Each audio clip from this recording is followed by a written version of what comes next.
Buenos días para todos, Dios les bendiga. Bueno, es un privilegio predicar la palabra del Señor y mi deseo y mi anhelo es que en este día ustedes y yo podamos ser edificados a través de la palabra y hoy estamos continuando en una serie que venimos como alianza y es comprometidos con la misión. Y es en parte una manera de responder a lo que el Señor ha venido hablando a nuestra vida en Jonás. Y Jonás nos estaba como mostrando quizá un reflejo de nosotros en él y ahora es una manera en la cual ustedes y yo podemos caminar hacia ese cumplimiento de ese mandato del Señor. Y quiero invitarles entonces a que vayan conmigo a Hechos capítulo 1 versículo 8 y va a ser el texto en el cual hoy vamos a estar meditando y bueno, el deseo es que el Señor hoy afirme nuestros corazones en su palabra y por eso les invito a que estemos en pie y leamos juntos la palabra del Señor. Y en esta ocasión vamos a hacer la lectura desde el capítulo 6 para tener un poco más del contexto del versículo 8. Entonces, versículo 6 dice: entonces los que estaban reunidos le preguntaban: Señor, ¿restaurarás en este tiempo el reino a Israel? Jesús les contestó: no les corresponde a ustedes saber los tiempos ni las épocas que el Padre ha fijado con su propia autoridad. Y ahí es donde vamos a estar. Pero recibirán poder cuando el Espíritu Santo venga sobre ustedes y serán mis testigos en Jerusalén, en toda Judea y Samaria y hasta los confines de la tierra.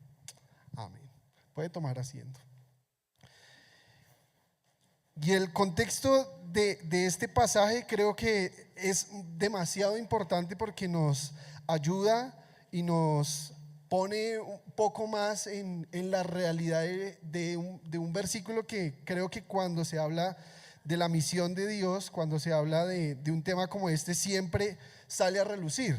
Siempre es un versículo que todos en algún momento escuchamos y creo que ilustra es la manera en la que el Señor quiere movilizarnos a hacer la misión. Y es tan importante porque allí las palabras de Jesús y el propósito que tienen van a ser una buena oportunidad para nosotros meditar en el pasaje y entender la implicancia de lo que Jesús está diciendo allí.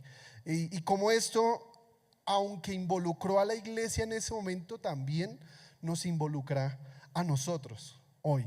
Y allí vemos a un Jesús resucitado que habla con sus discípulos y que sus discípulos le plantean a él una pregunta, y esa pregunta: Señor, ¿restaurarás el reino de Israel? ¿Sí? Y en estos tiempos escuchamos mucho de allí, de esta zona del mundo, ¿cierto? Escuchamos mucho de eso y esa era una de las esperanzas que tenían ellos como discípulos, ¿sí?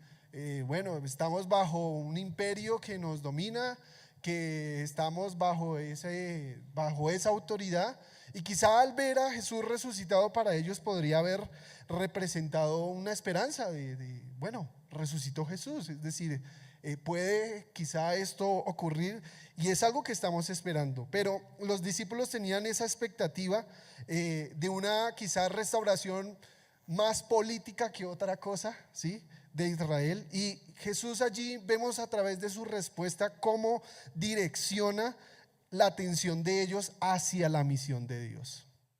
Y creo que es algo en lo cual hoy el texto nos va a llevar a entender a nosotros. Quizá miramos lo que está pasando en el mundo, lo que vemos en las noticias todos los días, lo que está pasando quizá aún aquí adentro de nuestro país, y eso quizá también nos está generando preguntas, generando inquietudes, pero es allí donde el Señor quiere redireccionar nuestra atención hacia el propósito que Él tiene. Y vemos entonces un elemento tan importante, y es una promesa del Señor, y es la promesa de su Espíritu. Entonces empieza allí diciéndole el Señor a ellos, frente a esa pregunta, una respuesta: no les toca a ustedes saber los tiempos.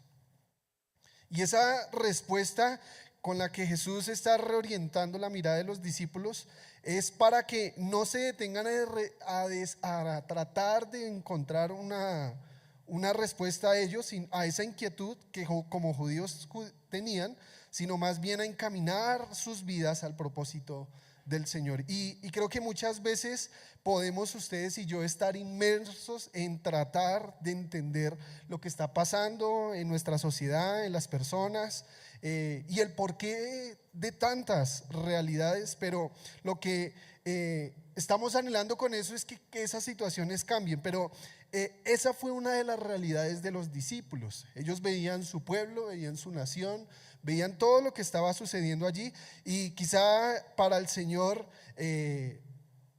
era una buena oportunidad para redirigirlos, y ellos veían en él esa esperanza de encontrar eso. Pero el Señor, con su paciencia, con su amor inagotable, les guía hacia el propósito y quiere que miren más hacia allá, más hacia su propósito. Así que la respuesta de Jesús allí en el texto trata de enfocarse y trata de dirigirlos a ellos en el presente, en ese momento, y obedecer a ese mandato que ya habían recibido de parte del Señor. Así que no se trataba de que, bueno, ¿y qué va a pasar con nosotros como nación? O bueno, ¿será que entonces va a venir alguien más que va a rescatarnos? No, el Señor está allí dándoles un propósito mayor, y es en que el Señor tiene el deseo de alcanzar a un mundo que está perdido sin Él.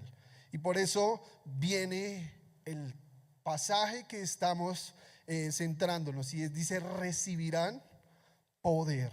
Y cuando hablamos de poder, allí el texto nos dice esa palabra poder, y tiene un significado, y es dunamis, que de ahí viene la palabra fuerza, poder o habilidad, y es la raíz de las palabras, por ejemplo, como dinamita, dínamo o dinámico, ¿sí? Y ese poder es la habilidad de Dios que nos hace capaces de lograr cualquier cosa de valor, porque aparte de Él o apartados de Él no podemos hacer nada. Era necesario que ellos recibieran ese poder para llevar a cabo esa función de ser testigos. Entonces, cuando vemos la vida cristiana, cuando vemos el seguir a Cristo, cuando vemos la realidad de los discípulos, lo que les estaba implicando a ellos es que vivir esa vida trataba no de vivirla en su poder, sino en el poder de Dios. Y esa sigue siendo una realidad para nosotros, sigue siendo una realidad para nuestra vida, y sigue siendo la realidad de la iglesia, porque no se trata de una fuerza humana, sino que se trata del poder de Dios. Así que cuando hablamos del poder de Dios, hablamos de precisamente de ver cómo Él actúa y obra en nuestras vidas, y cómo Él obra y actúa en medio de las personas. No es entonces nuestra capacidad, no va a ser entonces nuestra fuerza o nuestro mérito, sino va a ser el poder de Dios. Dice el texto: recibirán poder cuando venga sobre ustedes el Espíritu Santo. Y creo que vemos una realidad en este tiempo, y quizá no sea una realidad de ahora solamente, sino que podemos ver que la gente, las personas, quizá nosotros en algún momento buscamos poder en cosas de este mundo que nos ayuden a alcanzar a otros, pero que la palabra nos está diciendo que lo único efectivo es la acción del Espíritu Santo en la vida de las personas. Es ese poder que viene de su Espíritu que puede y que ha podido traernos a nosotros, traernos a nosotros hasta aquí, convencernos un día de una realidad en la cual estábamos perdidos sin el Señor y que ahora nos tiene hoy aquí. Y esa es la acción de su Espíritu, ese es el poder del Señor. Luego dice: recibirán poder cuando venga sobre ustedes el Espíritu Santo. Y allí la palabra Espíritu Santo se está definiendo como el Paracletos. Esa es la traducción en el griego, y significa consolador o consejero. Es decir, es una manera de decir uno que ha sido llamado a estar al lado del otro. Y eso es maravilloso, porque es ver cómo el Señor vuelve a reafirmar algo que les ha dicho a ellos en Mateo 28, que ha sido un texto que hemos venido escuchando y aprendiendo. Y aquí yo estoy con ustedes todos los días hasta el fin del mundo. La promesa del Espíritu Santo es una reafirmación de esa compañía del Señor en esta vida mientras Él regresa. Y es ese paracleto, es ese consejero, el Espíritu Santo, que ha sido llamado a estar a nuestro lado. Entonces, cuando Jesús les está diciendo esto a los discípulos, les está diciendo: recibirán poder cuando venga el Espíritu Santo, les está primeramente dotando, pero sobre todo también les está mostrando cuál va a ser la compañía innegociable en sus vidas a la hora de ser testigos. Por eso, cuando vemos la acción del Espíritu Santo, vemos en el libro de los Hechos cómo a través del Espíritu Santo el Señor los guiaba a los discípulos, guiaba a la iglesia, guiaba a que el evangelio se extendiera, llegara a más personas. Y por eso vemos que el Espíritu Santo es esa fuente de dirección, pero también es esa fuente de consuelo y de misión, que nos orienta en que es Él el que impulsa la expansión del evangelio. Es el Espíritu Santo el que ha movilizado el corazón de hombres a nivel de la historia para que el evangelio sea proclamado, para que el evangelio sea extendido a lugares que quizá ustedes y yo nunca imaginamos.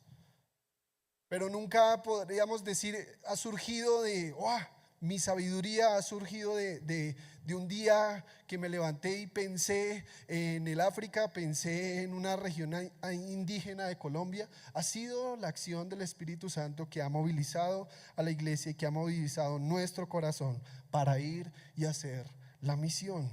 Así que es el Espíritu Santo, es el que nos impulsa a ir y a hacer la misión. Y es ahí entonces donde esto nos está planteando qué es lo que de verdad debe ser lo que nos mueva a obedecer el mandato del Señor. Es el Espíritu Santo que nos moviliza. Por eso hoy es una buena oportunidad para preguntarnos: ¿qué nos mueve a hacer la misión de Dios? ¿Qué es lo que quizá muchas veces mueve a las personas a hacer la misión de Dios? Porque cuando mostramos la intención de nuestro corazón, vemos que en ocasiones muchos lo pueden hacer para hacerse un nombre, lo pueden hacer para ganar algún tipo de premio, algún tipo de mérito, para quizá cumplir con un trabajo, una tarea, y simplemente ya, para cumplir. Pero cuando hablamos de la misión de Dios, queremos decir que el que está iniciando todas las cosas es el Señor por medio de su Espíritu. Nosotros simplemente estamos respondiendo a lo que Él está generando en nuestra vida, lo que Él está inquietando en nosotros. La Biblia nos enseña y nos dice que Él es el que pone en nosotros el querer como el hacer. Así que la acción del Espíritu Santo en nuestra vida nos lleva en algún momento a ser convencidos de pecado, de justicia, de juicio. Y eso es precisamente lo que ustedes y yo necesitábamos en algún momento, cuando estábamos perdidos sin el Señor. Pero el Espíritu Santo nos llevó de nuevo al Señor, y es su acción la que traerá a otros al Señor. Esa es la realidad. Pero llegamos a la tercera parte. Así como les está diciendo: recibirán poder cuando venga sobre ustedes el Espíritu Santo, y me serán testigos. Y me serán testigos. Ustedes y yo hemos experimentado el poder de Dios, no simplemente en que nos caemos al piso, porque muchos quizá pueden entender que el poder de Dios se ejemplifica en que me cae al piso. El poder de Dios se ha visto en que el Señor ha podido salvar un corazón pecador, y que ha podido redimir, y que por su Espíritu he sido convencido de mi realidad, que soy pecador, que he fallado, que me he alejado del Señor. Es esa acción del Espíritu ahora que a mí y a todos nosotros nos hace testigos. He visto, he comprobado, he caminado, ahora soy un testigo. Y esa fue la realidad de los discípulos. Los discípulos habían caminado con el Señor, habían visto sus milagros, habían escuchado sus enseñanzas. Ahora lo estaban viendo resucitado y les estaba otra vez dirigiendo hacia la misión, hacia sus propósitos, hacia el propósito que es la misión de Dios y que expresa el corazón de Dios por el mundo.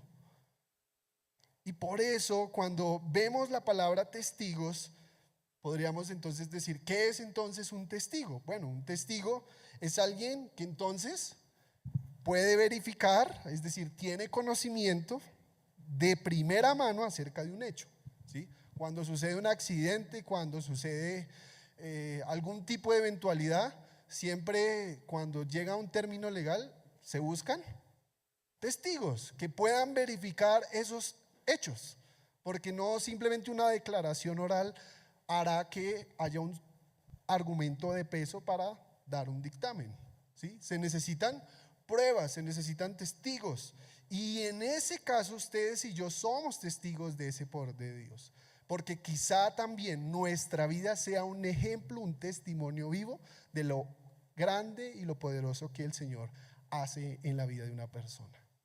Somos eso, somos testigos, somos testigos. Por lo tanto, si hay alguien que es testigo, no se puede callar, no debe estar callado. Así que cuando miramos la palabra testigo en el griego, cuando estaba en el estudio, me llamó muchísimo la atención cuál es la traducción de esa palabra testigo, porque aquí cada palabra de Jesús tiene una implicancia muy importante, y allí vemos que el testigo en el griego está hablando acerca de, significa martus, ¿sí? Y martus, de ahí viene la palabra mártir, y es bastante interesante porque si mártir es testigo, entonces la acción de dar testimonio podría llamarse martureo. Ahí lo pueden estar viendo en la pantalla. Y eso es contrastado con Hechos 8.1. Y quiero que vayamos rápidamente a Hechos 8.1, porque aunque estamos en Hechos 1.8, vamos a ver cuál fue la implicancia para los discípulos de ser testigos. Y vamos a ver qué está sucediendo. Lucas allí está contando lo que estaba sucediendo en la iglesia, y sucede algo interesantísimo. Hechos 8.1, y lo van a ver ahí adelante.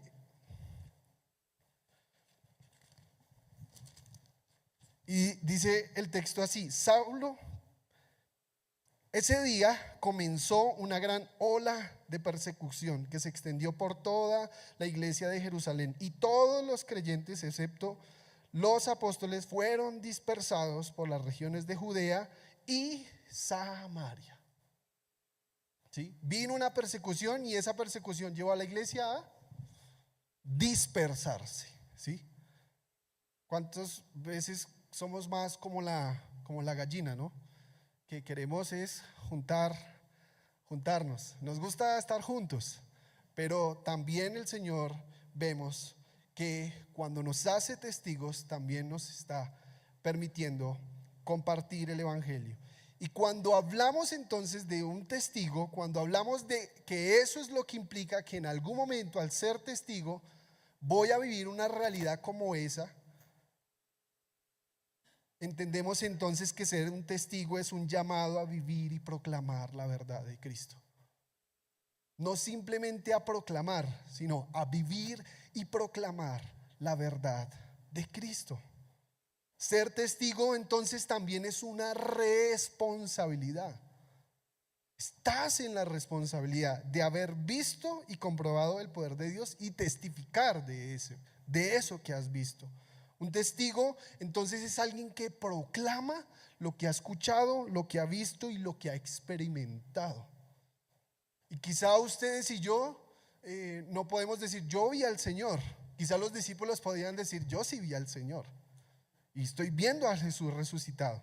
Pero nosotros hemos comprobado el poder de Dios. Podemos hablar del poder de Dios, porque ese es precisamente el evangelio.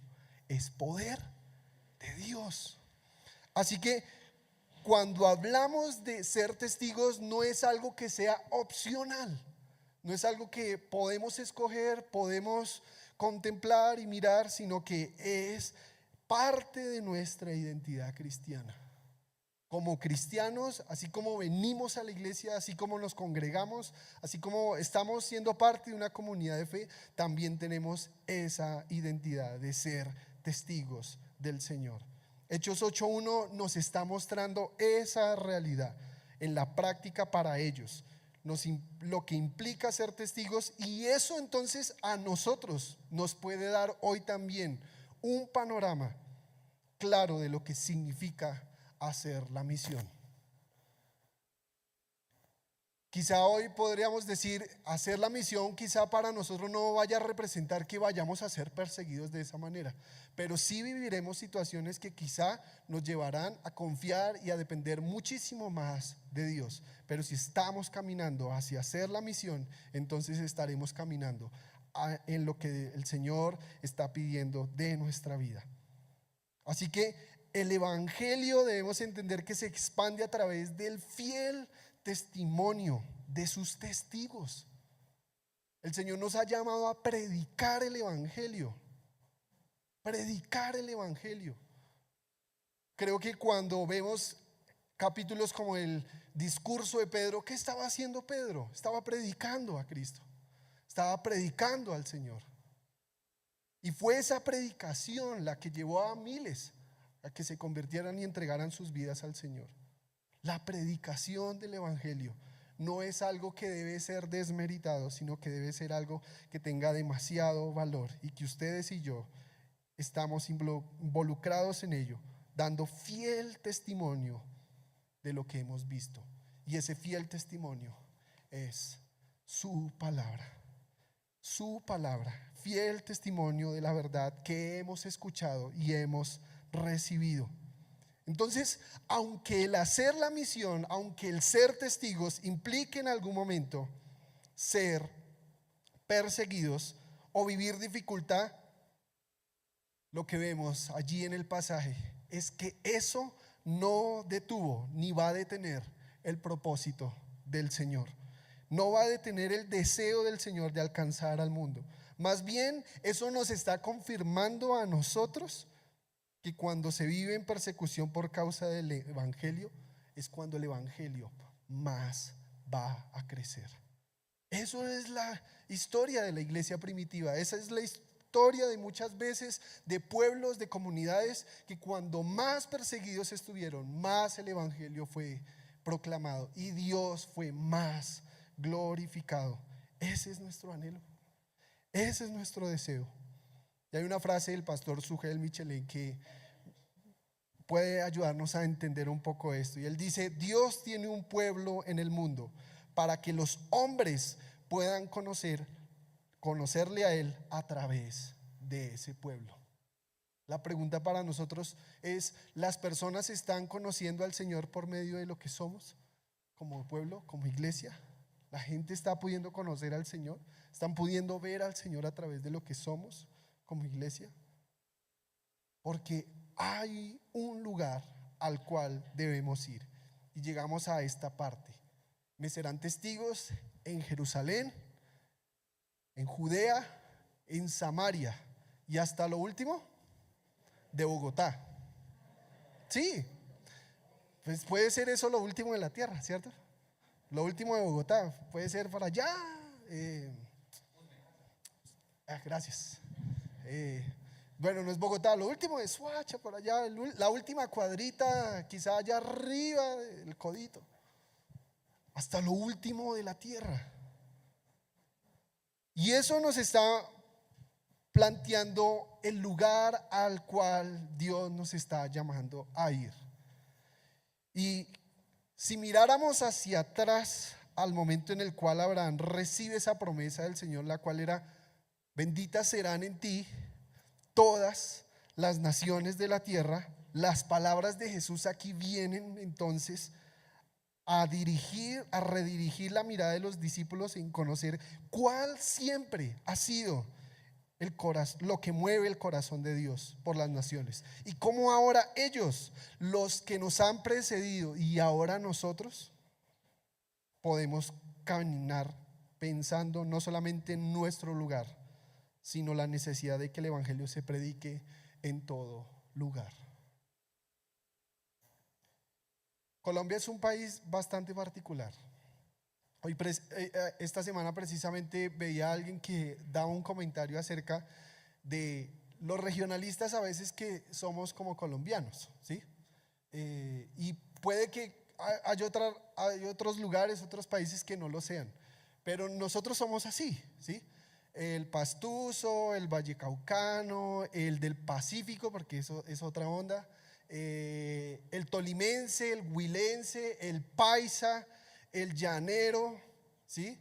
El costeño, y en la costa, pues bueno, ahí se desprenden varias ramas, ¿cierto? Varias, sí, porque no es lo mismo el de La Guajira que el de Santa Marta, que el de Valledupar, que el de Norte de Santander, el norte, que se sienten más como de allá, que es una mezcla ahí rara, ¿sí? El boyacense, el bogotano, ¿sí? Y esa mezcla nos muestra una diversidad, ¿sí? Que muestra la realidad, la identidad que tenemos como país, como sociedad. Y si miráramos hacia afuera al mundo, bueno, encontramos muchas de esas características, que son diversos, que son grupos muy diversos. Pero a pesar de esa diversidad, a pesar de esos cambios que tienen comunidades, culturas, maneras de pensar, la misión de Dios comienza en lo local, pero también debe impactar lo global. El Señor no está pensando simplemente en que miremos Bogotá, que miremos el polo. Quizá para nosotros hoy el polo pueda ser, o Barrios Unidos pueda ser nuestra Jerusalén, Bogotá sea nuestra Judea y Samaria sea Medellín. Mentiras. ¿Sí? Pero el Señor nos está invitando a ver la misión de Dios no solamente aquí. Y en algún momento el Señor va a usar cualquier cosa para sacarnos de la comodidad en la cual podamos estar. ¿Qué puede representar ese Jerusalén? Estoy cómodo. Estoy aquí conforme, en el pleno confort, cómodo, pero el Señor quiere movilizarnos.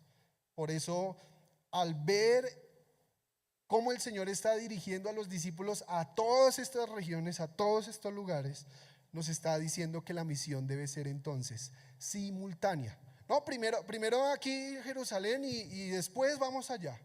Nos muestra una realidad, y es que Hechos está narrando cómo la iglesia se expandió en Jerusalén, pero fue necesario que fueran enviados ellos a otros lugares para que el evangelio fuera predicado a los gentiles.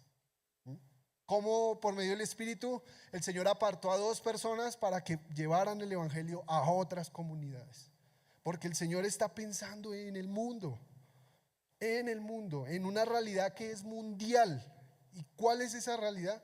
Que necesitamos a Cristo, que necesitamos escuchar el evangelio, que la gente necesita escuchar el evangelio. Por eso el libro de los Hechos nos está mostrando que aunque vivió persecución, eso no detuvo, sino que fue el instrumento del Señor para dispersar la iglesia y asimismo el evangelio, y que éste se extendiera a otros lugares. Hoy podríamos recordar lo que el pastor Hernando enseñaba el domingo pasado, y es que todos somos misioneros. Donde vaya, yo soy un misionero, soy un testigo de eso. Y quizá hoy, en un mundo tan globalizado y tan conectado, que anteriormente uno escuchaba lo siguiente y era, no, es que salió por allá en el primer mundo tal celular, y eso por ahí llegará acá a los 2 años o al año. Pues hoy en día ya no pasa eso, sale tan rápido allá como acá, ¿sí? O lo que quiero que haya salido allá recién, lo puedo traer en un día y ya está aquí otra vez. Pero eso también nos está mostrando una plataforma en la cual nosotros podemos caminar como iglesia, como comunidad, para hacer la misión y que ésta sea simultánea. Así que al entender esto que el Señor está diciéndole a los discípulos, Esto nos lleva entonces a hacer una aplicación a nuestra vida. Y en primer lugar, a una aplicación a la iglesia hoy. Y usted es parte de la iglesia, somos parte de la iglesia. Y esto es algo que no es simplemente algo que sucedió para la iglesia primitiva, sino que es algo para nosotros hoy. Y es que la iglesia sigue siendo llamada a testificar con poder. Hoy en día se le está enseñando y estamos escuchando, no prediques el evangelio porque de pronto se pueden incomodar. Alguien que canta música cristiana recientemente dijo, no, es que a veces las letras de las canciones no, como que deberían no hablar tanto de la Biblia. Y yo, Dios mío, ¿qué estamos haciendo? Porque lo que necesitamos es testificar. Necesitamos entender que estamos llamados a testificar de ese poder, de testificar del evangelio, de hablar del evangelio, de predicar el evangelio. Y por eso es necesario buscar la guía del Espíritu Santo antes de actuar. El texto nos está señalando cuál fue el proceso. Recibirán poder cuando venga el Espíritu Santo y me serán testigos. No serán testigos y cuando sean testigos vendrá el Espíritu. No funciona de esa manera. Así que la misión de Dios nos está mostrando que no se trata ni de política, no se está tratando de algo cultural, sino es algo espiritual y redentor. Es el acto redentor de Cristo rescatando a la humanidad. Así que para la iglesia hoy es importante entender de que la iglesia es enviada. Todos nosotros, no solo sus líderes, no solo aquellos que hacen parte de un ministerio, todos hacemos parte de esa misión, todos estamos siendo enviados. Pero ¿cómo así, pastor? Entonces tengo que irme, mañana compro un tiquete y me voy para Camerún, Burkina Faso, países que están con mucha necesidad de predicar el evangelio. Tengo que aprender el lenguaje de los fulani, del Togo, ¿sí? Cuando entendemos la misión de Dios y el obedecer y que somos todos llamados a hacerlo, sabemos que podemos llevar el evangelio, predicar el evangelio, yendo al trabajo, yendo al colegio, yendo a la escuela, yendo al banco, yendo donde mi familia. Es decir, es un presente continuo. Y esa es una realidad para la iglesia hoy. Así que como la misión es vigente para nosotros hoy, nosotros estamos llamados a salir de la comunidad de nuestra Jerusalén. Estamos llamados a entender que el poder entonces no es para que nos quedemos. El poder que recibimos de parte del Señor no es para hacernos un nombre. El poder no es para quedarnos, el poder es para salir. Para eso es el poder. No para que nos exalten, para que digan, oh, qué bueno es, sino para que digan cuán bueno es el Señor. Cuán bueno es el Señor, que nos ha dado a su Hijo y en Él tenemos vida eterna. Para el cristiano hoy hay una aplicación, y es que cada cristiano entonces es un testigo activo, porque en algún momento testificar del poder de Dios puede ser el instrumento que el Señor pueda usar para traer a alguien a Cristo. En un mundo que podríamos decir, en una sociedad que pierde cada día más la esperanza, al ver que cada día más triunfa el mal, que triunfa el dolor, que triunfa la venganza, que triunfa la muerte. Cuando predicamos el evangelio, estamos predicando la esperanza viva que tenemos en Cristo, y que eso nos hace a nosotros testigos del poder de Dios. El Señor nos enseña entonces que aunque hayan preguntas que inquieten nuestro corazón como los discípulos la tuvieron, el Señor nos llama a entender de que no se trata de tener todas las respuestas, sino de ser fiel con lo que hemos recibido. Dios nos está llamando a que si como iglesia predicamos donde vamos, yendo al trabajo, en ese presente continuo, estamos caminando en ser testigos de ese poder. Entonces, para nosotros hoy no hay excusas. No hay excusas, porque aún Dios puede usar la inconformidad, la incomodidad, la crisis, la oposición, la enfermedad, que no somos inmunes a eso, para que el evangelio se siga extendiendo y el Señor sea glorificado. No hay excusas. Pero hay también una aplicación en el mundo hoy, y es que la misión de Dios es global. Es global. Así como vemos que hoy en día casi todas las marcas más famosas puedes encontrar una en cada país, asimismo la misión de Dios es global. No se encierra simplemente a ciudades, involucra pueblos, involucra veredas, corregimientos, caseríos, tribus, etnias, familias. La iglesia entonces está llamada a romper esas barreras sociales, culturales y geográficas que en este mundo han sido puestas. Quizá para ellos como judíos, Samaria, no, demos la vuelta. Como cuando, lo cuento una anécdota, cuando yo tengo miedo un poquito a los perros, bueno, le tenía miedo. Y yo veía a un perro por la calle y yo doy la vuelta. No, por ahí me muerde y se me lanza y me agarra el pescuezo y harto que tengo, entonces.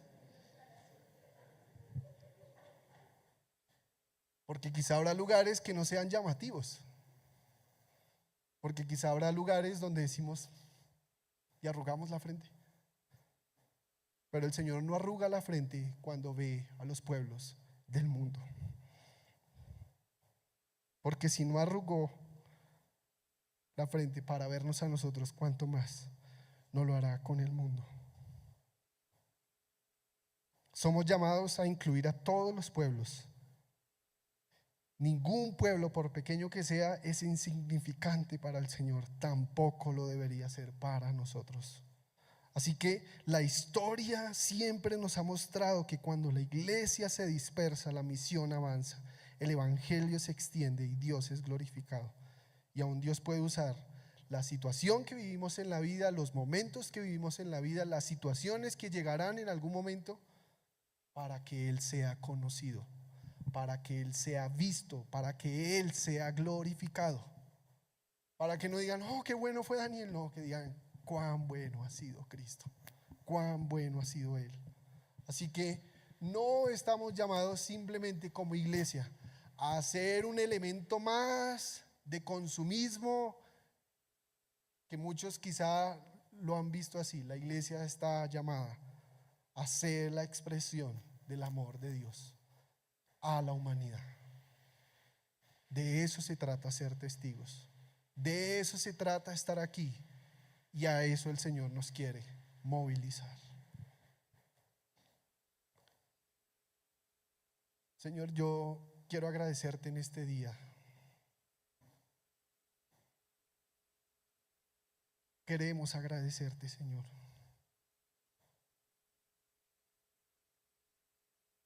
Por un día alcanzarnos, por un día mirarnos con amor, por un día mirarnos, Señor, con esa misericordia tan grande, que cuando no lo merecíamos extendiste gracia, extendiste perdón, extendiste vida nueva, alumbraste nuestro entendimiento y nos hiciste ver nuestra realidad, Señor, perdidos sin ti, Señor, nuestra realidad en la que estábamos yendo en contra de tu voluntad, Señor, pero nos encontraste.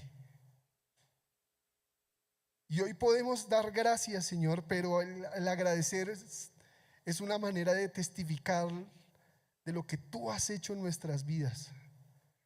Quizá hemos conocido de hace muchos años, de mucho tiempo atrás, pero aún hoy, al pasar los años, seguimos siendo testigos.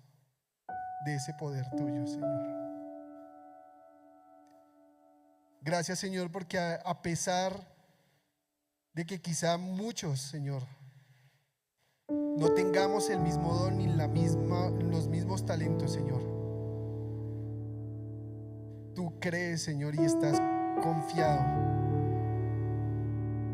en que aunque no tengamos los títulos ni los méritos, puedes usar nuestra vida, Señor, para que el evangelio sea proclamado. Puedes usar aún la situación más difícil o más adversa en nosotros para que Cristo sea conocido, para que Cristo sea glorificado. Gracias por hacernos parte, Señor, no solamente de esa comunidad de fe, Señor, sino de esa familia, Señor. Hacernos parte de esa oportunidad y de esa responsabilidad de ser testigos, Señor. Y ahora, Señor, así como un día escuchamos tu palabra, Señor, mueve nuestro corazón, Señor. Movilízanos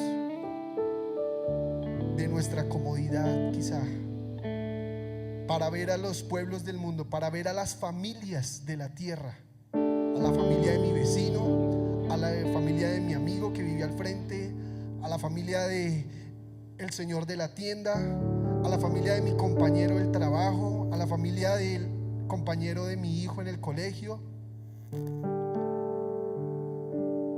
Como esos lugares son los que tú quieres, Señor, que el evangelio sea predicado, Señor, para que no solo Jerusalén, no solo Judea, sino aún Samaria y hasta lo último de la tierra llegue tu palabra, Señor.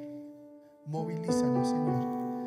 Y hoy entendemos lo que te estamos diciendo, Señor. Si te decimos, Señor, que nos movilices, Señor, sabemos lo que implica, sabemos lo que llevará a cabo, Señor. Pero, Señor, vale la pena, porque un día atendiste al llamado del Padre para venir a cumplir el propósito del Padre. Y aunque sufriste y moriste, valió la pena, porque tu nombre ahora recibe más gloria y nuestras vidas han sido alcanzadas por ti, Señor. Gracias, Señor. Gracias, Jesús.